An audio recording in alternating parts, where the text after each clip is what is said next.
Hello, my name is Brandon, and welcome to Retro Reactions, a place where I experience amazing music from the 70s, 80s, and 90s for the very first time. And today we're going to be time traveling all the way back to 1971 to listen to Starship Trooper by Yes. Looks like this one comes from one of their earlier albums from their very progressive rock era, so I'm excited to see where this one takes us. Here we go.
Left side just cut out there. Ah, wow, I'm getting a very light, airy, flying feeling throughout most of this song. Maybe not that stripped down section, but do any of you get that? Interesting. I think I can tell by the music here that this is a very deep, introspective journey type of a song. Maybe searching for something or discovering something. Again, got to check out the lyrics later, but wow, a lot going on here. It is, yes, it's a progressive rock song. Their earlier work, so I expected no less, but all of it is guided, of course, through John Anderson's smooth, wonderful vocals, very high, like I said before, and I just love when he reaches those heights in his voice. Again, a very light, airy feeling, but still a musically rich song. I don't know, like you're flying, that's just the impression I got. The drums, very impactful here. You guys know that drums aren't always the first thing that stands out, but really noticed them and really appreciated them. Of course, that's Bill Bruford here. Then we got some great subtle organ throughout the first half, very subtle on the left side, but again, helping to guide the song along in conjunction with the great, great guitar work on my right side. Just creating a great groove with this song, of course, with the bass and drums as well, but that would be thanks to Steve Howe and Tony Kaye. Interesting how Steve and Tony, same as Genesis, Steve and Tony. But anyway, I love how we got a great acoustic change up there in the second part. Very unexpected. I mean, it's progressive rock. You never know what you're going to get. But I just love that they took out all the instruments. It was very stripped down. I think just acoustic guitar and vocals, I believe. And really appreciated that part. Kind of, took you down from that high flying journey. Gave a little pause for you to just relax there. And then after a while, it went right back up to that coasting, flying feeling with another section that was very interesting. Going to go back a little to listen to that section. It sounded really pleasing. Probably some great synth work going on. I know they used a Moog in this one, so I want to go back a little and check that out. I have a feeling there's going to be some more change-ups since I believe there's 3 different sections to this song. So excited to see what else they have to offer. I'm sure they're going to take us in another direction, so let's get back into it.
Wow.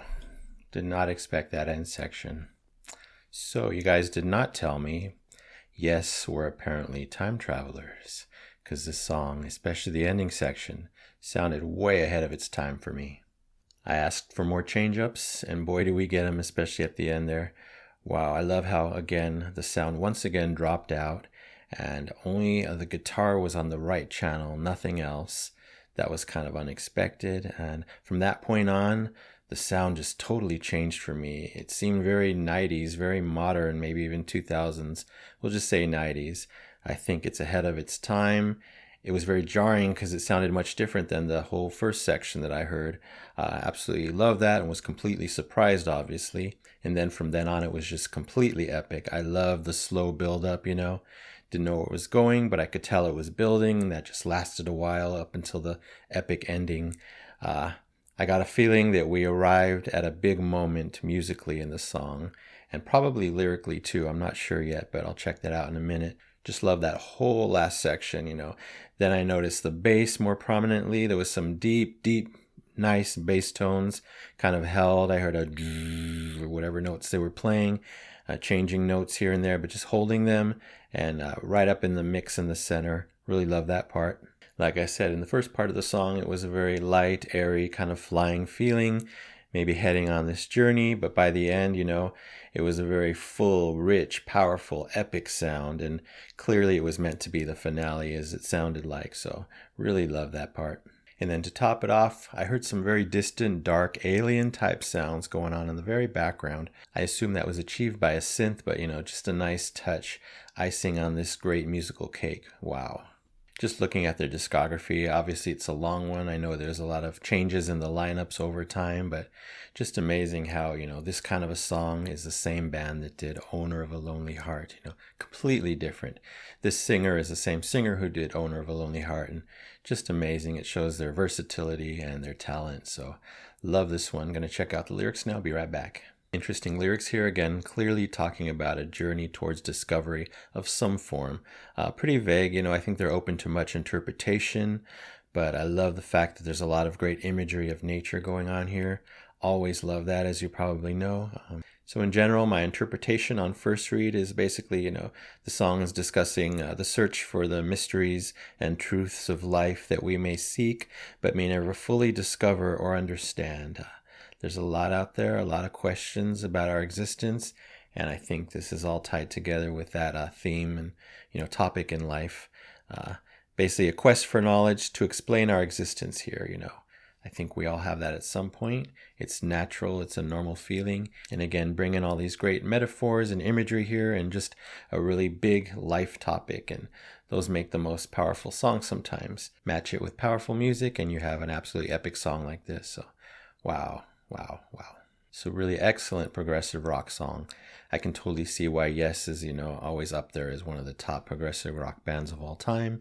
Makes total sense here with just one song. I can't even imagine all the other gems that I haven't heard yet. So because of the change up and the fact that they were able to take me on a journey starting here and ending here, completely different place here, you know, at the end, almost a completely different time like I talked about, you know. Match all that with amazing music, amazing playing, amazing composition, such an interesting song. This one has to get the Epic Platinum Record Award. Yes, for Starship Trooper by Yes, 1971. Thank you, gentlemen. All right, that's it for today. Thank you so much for watching, especially if you made it here to the end. Anyway, don't forget to subscribe, like, and comment down below if you wish to chat about this amazing song, this amazing band, or anything retro music. Would really appreciate your support. Anyway, you take care, stay safe, stay hydrated, and remember to let peace, calm, and light into your day and night. And I'll see you next time in the past.